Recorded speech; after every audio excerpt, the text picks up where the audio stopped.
2018年11月にスタートした2つの公式番組は、2時3時の活躍の場を広げましたが、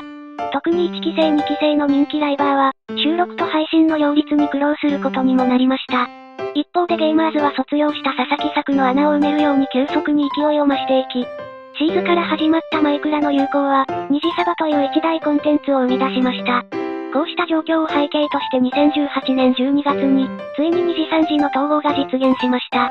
第4回目の今回は、統合を経て交流が加速していく2019年の春頃までを見ていきます。それでは早速始めましょう。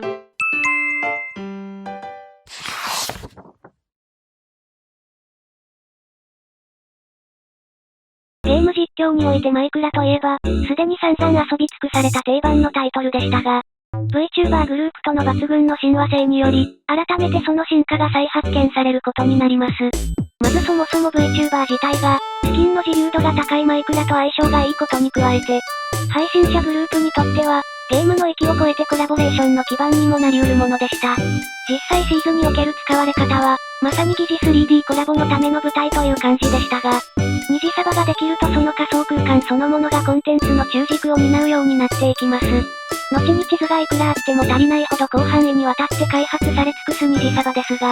当初は主に初期スポーン地点の周辺で盛んに建築が行われました。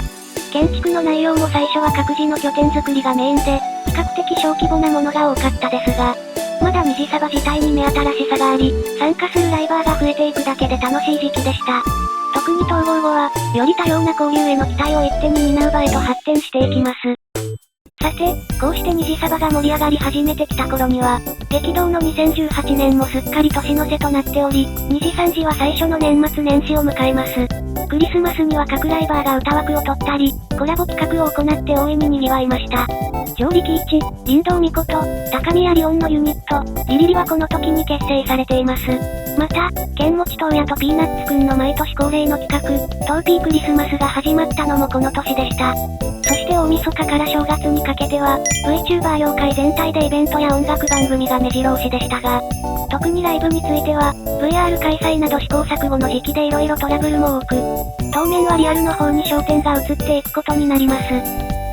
さて、この頃には二次サバにも単なる拠点だけでなく、観光地的な建物が作られ始めており、例えば正月にはガチクズ農家と静か林によって、ほぼ同時期に2つの神社が建てられました。これらの神社はその後、新年に参拝やおみくじを楽しむ定番スポットになっていきます。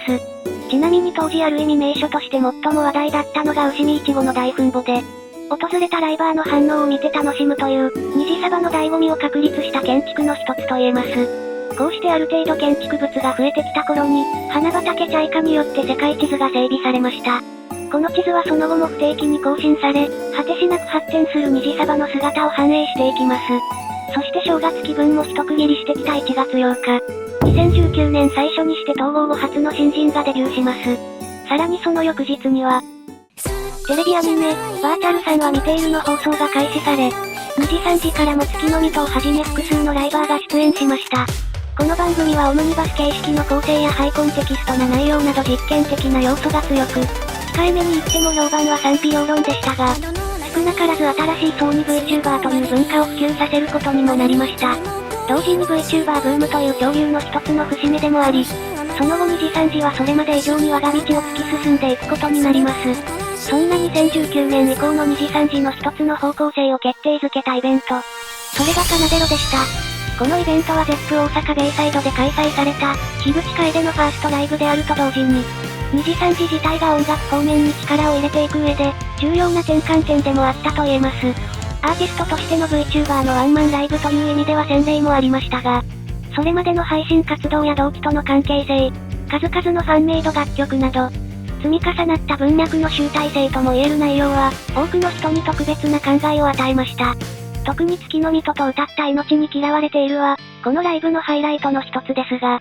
その数日後、この曲には全く別の意味で再びスポットライトが当たることになります。2019年1月16日、佐々木作、復活。現在の活躍あってこそ笑って話せる出来事ですが、当時としては前例がなく反響も未知数ということで、疑心暗鬼で凄み切っていた佐々木作が、己の力で導き出した会心の復帰作が、佐々木は嫌われているでした。後に1000万再生を突破するこの動画の反響は凄まじく、佐々木作は瞬く間に引退前を上回る勢いで人気を確立し、そして、ベルモンド・バンデラスはその名を轟かせました。誰やねんといじられる程度には当時まだそこまで知名度は高くなかったベルモンドですが、その直後から始まった深夜のマイクラ配信での、豪運の採掘ぶりやドラマチックな交流が評判となります。現在では虹サバ屈指の有力者になっていますが、この頃はマイクラガチ勢といえば黒い芝の印象が強く、その教え子だった桜律樹ももともとは未プレイだったところからマイクラを学び、配信を通してめきめきと腕を磨いて、抜群の建築センスを開花させていきます。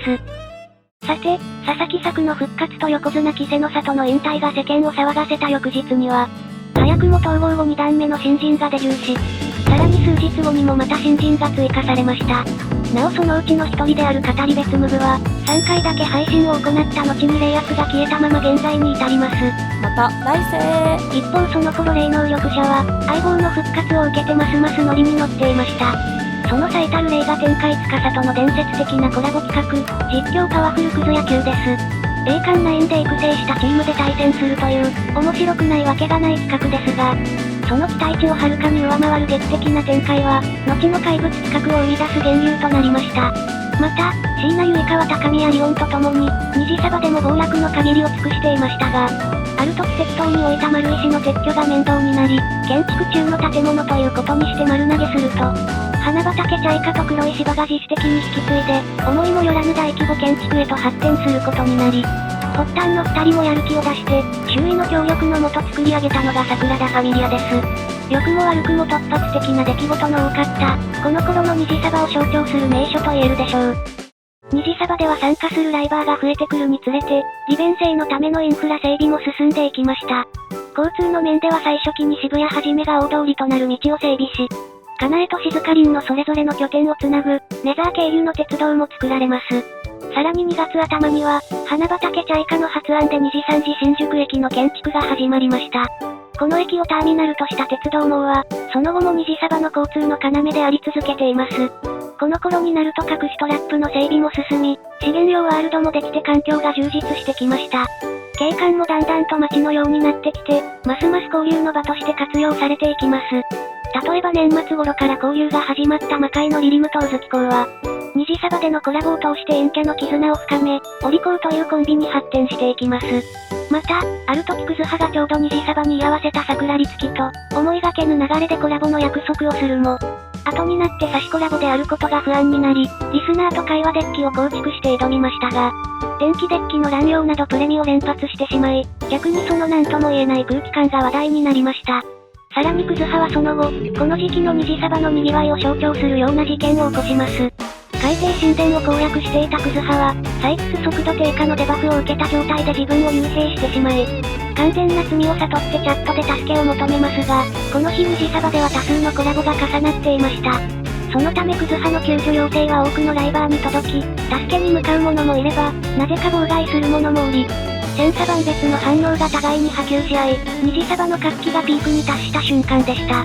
そしてこの空前のマイクラブームの一つの山場として、2次3次バトルロワイヤルが開催されました。この企画はマイクラ上で行うクラス対抗の PVP で、先に相手クラスを全滅させた方が勝ちとなります。団体戦としてはおそらく初の大規模な大会で、顔合わせや練習コラボの楽しみを確立したと言えます。なお本戦ではカナエが圧倒的なプレイングと戦略でゲームを支配しクラスを優勝に導きました。リュウチェン主催の大規模企画という意味では、この2日後に2次3次合唱コンクールも行われます。総勢22人のライバーが集まり、2クラスに分かれて本気の合唱を披露しましたが、オチとしてしっかり茶番も用意しているあたりにシーズらしさも感じられる企画でした。このようにシーズ特有のノリの良さや団結力が箱全体に広がって、企画の規模や種類が増したのも、2019年の2次3次の一つの特徴と言えるでしょう。今回話した通り、統合直後の2次3次にとって虹サバが果たした役割は非常に大きく、これまでのグループという枠組みの代わりに箱としての一体感を保つ求心力となりました。その意味で2019年の異常なペースの新人追加は、虹サバあってこそ成立したとも言えるでしょう。新人については1月の怒涛のラッシュから一転して2月はデビューがありませんでしたが、3月に入ると、色々と紆余曲折あっておとぎバラエラが実質的にソロでデビューしました。当初は逆風も大きかったですが、後に2次3次の中でも突出した存在へと成し上がっていきます。そして平成も残すところわずかとなり時代は令和へと向かう中、満を持して次世代を担う新星が登場します。